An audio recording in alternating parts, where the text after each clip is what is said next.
Hello, and welcome back to another College Football 25 video. Today we're going to be in a pretty standard formation. I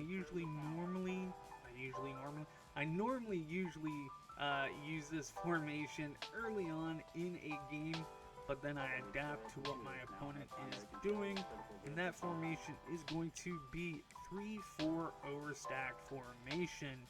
Now, before we get into it, coaching adjustments, auto flip is set to off, everything else is set to balanced or default. However, if this was a game, cornerback matchups would be set by speed, but since it's just practice, we're going to leave everything as is. Now, if you have any coaching adjustments that you think would be best with this play, please comment down below. Just make sure your auto flip is set to off. Now, 3-4 overstack is a pretty standard formation with some pretty standard plays. However, there are a couple that stand out from the others.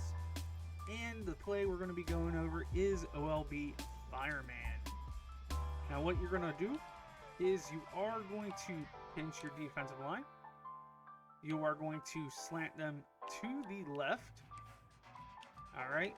This blitzing linebacker over here on the right, you're actually going to man him up with the running back. So we have a free user in this middle linebacker. Go ahead and press coverage. And last but not least, what I like to do is I like to bring this free user that we have into this gap right here.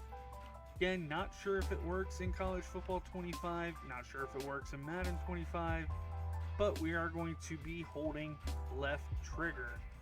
Now, what should happen is there should be a slim gap with that blitzing linebacker to come free. Let's go ahead and run this play and see how it works. Or he can just come from the outside. That works as well. But normally, he will come inside through the B gap. Let's go ahead and look at this. You can see here, offensive line is covered. Center has no one to pick up. Linebacker goes to the outside. Everyone's pretty covered, just messing around with the user linebacker.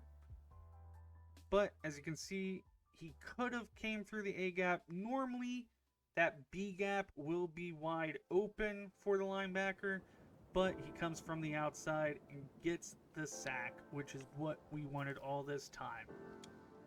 Let's go ahead and run it one more time. Pinch.